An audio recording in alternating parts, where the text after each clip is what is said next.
देखिए बच्चों, YouTube channel के माध्यम से मैं आपको जो है कक्षा 10 जो सूर्य के पद है, पहला पद मैंने बताया था कि सूरदास जी जो कि कृष्ण भक्ति शाखा के महान कवियों में उनकी गणना होती है। तो मैंने बताया था कि कवियों में सूर्य को जो है सूर्य माना गया है। सूर्य सूर्य तुलसी शशि उड़गन के सोदास, अब के कवि खद्दोत समझाता करत प्रकाश। तो प्रथम पद में उन्होंने भगवान के कमलवत चरणों की वंदना किया। आज जो दूसरा पद है, अभिगत गति कछु कहत न आवे, इस पद में सूरदास ने जो निराकार ब्रह्म है, अर्थात आप जानते ही हैं कि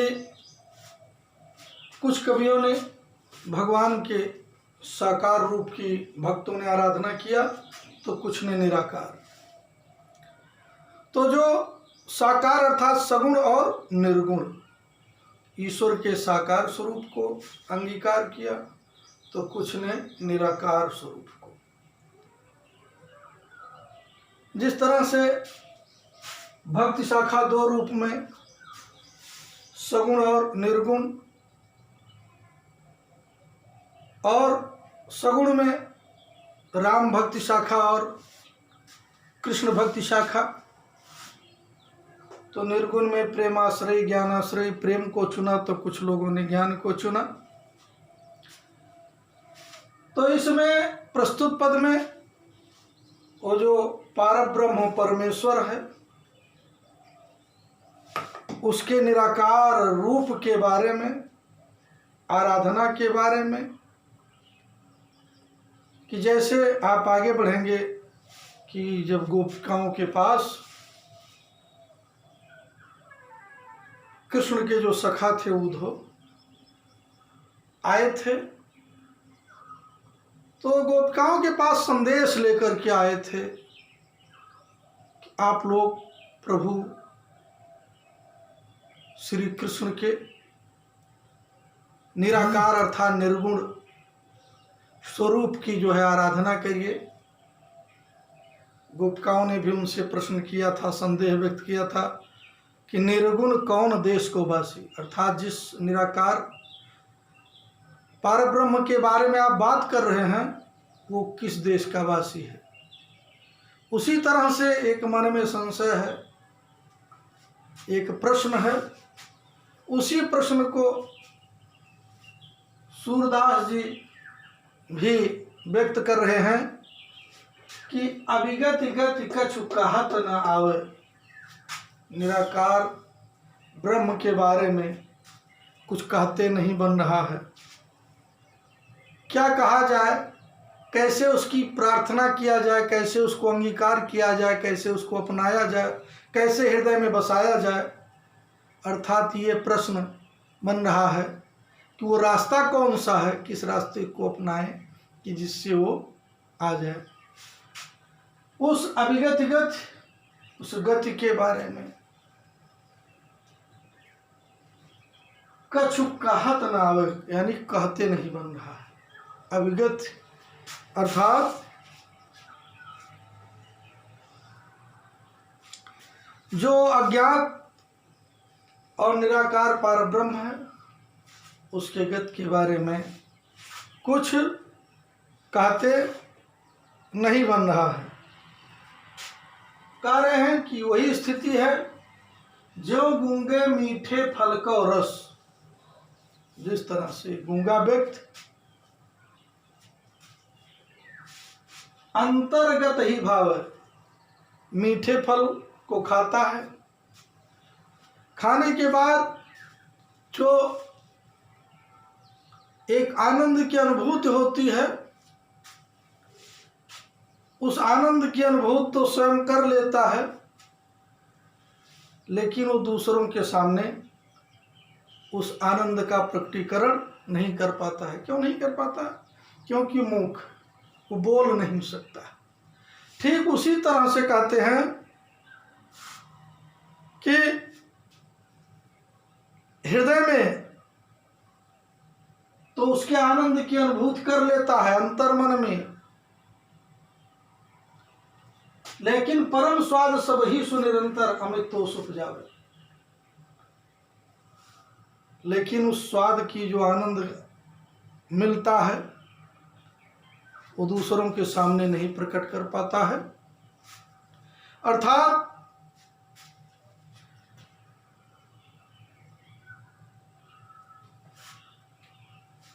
जो अलौकिक आनंद की अनुभूति होती है,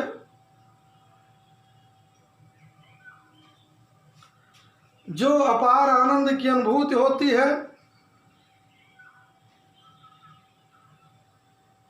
उसको प्रकट नहीं कर पाता है। सूरदास जी कह रहे हैं कि मन और वाणी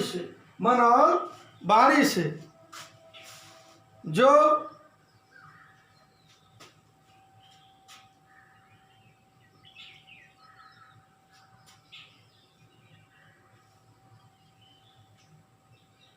अगम है, अर्थात जिसको ना प्राप्त किया जा सके, वो अगम मिल नहीं सकता। अर्थात जहाँ तक पहुँच पाना कठिन है, प्रेम नगर का मार्ग कठिन है, उस निराकार ब्रह्म तक पहुँचने का मार्ग अत्यंत कठिन है। जो निराकार ब्रह्म है, इंद्रियों की गति से परे है,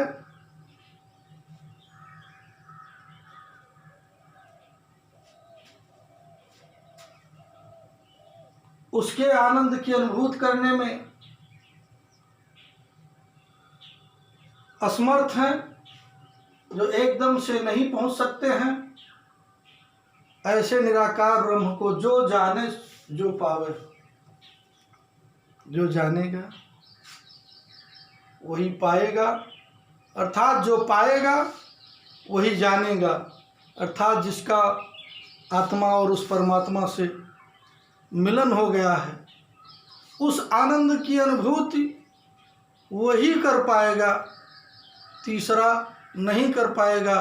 किस तरह से नहीं कर पाएगा? उसी तरह से नहीं कर पाएगा जिस तरह से गूंगा व्यक्ति मीठे फल को ग्रहण करता है, और उस मीठे फल को खाने से जो आनंद की अनुभूति होती है, वह लोगों के सामने नहीं प्रकट कर पाता है। उसी तरह से जो अलौकिक आनंद उस निराकार ब्रह्म के मिलन से होता है, वो नहीं प्रकट कर पाते हैं। सूरदास जी कह रहे हैं कि ना उसका रूप है, न कोई रेखा है, न गुण है, न जाति है, न जुक्ति है, तो बिना निरालंब के धावे, बिना किसी आधार के, जिसका कोई आधार ना हो। प्रश्न कर रहे हैं, पूछ रहे हैं कि आखिर में उसका रूप कैसा है, रेख कैसी है, गुण कैसा है, जाति उसकी कौन सी है, उसको पाने की युक्ति कौन है। तो ये सब बिना जाने, बिना किसी आधार के, निरालंब, बिना किसी आधार के किस तरफ उस निराकार ब्रह्म को प्राप्त करने के लिए दौड़ा जाए, कैसे उसको प्राप्त किया जाए, कैसे उसको हम प्राप्त कर सकते हैं।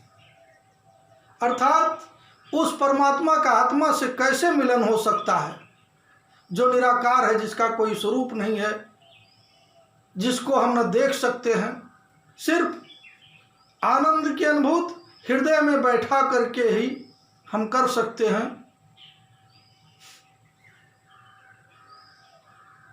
और जो अलौकिक आनंद हो मिलता है अंतरात्मा को, उसको हम प्रकट भी नहीं कर सकते हैं। तो ऐसे में सूरदास जी कह रहे हैं कि सब विधि अगम विचार हिताते, सब प्रकार से मैंने विचार किया और विचार करने से इस निष्कर्ष पर पहुंचा कि वो अगम अर्थात उसको पाने का मार्ग बड़ा कठिन है। आत्मा का उस परमात्मा से मिलने का रास्ता बड़ा कठिन है। सब प्रकार से विचार करने के बाद सूर सगुन पदगावन, सूरदास जी कह रहे हैं कि मैंने तब उस प्रभु के साकार रूप को अंगीकार किया, अपनाया और अपने हृदय में बसाया, अपने रग रग में बसाया, उनकी भक्ति को अपनाया। इसीलिए मैं उनके प्रभु के उस साकार रूप के गुणों का गुणगान कर रहा हूँ। क्यों?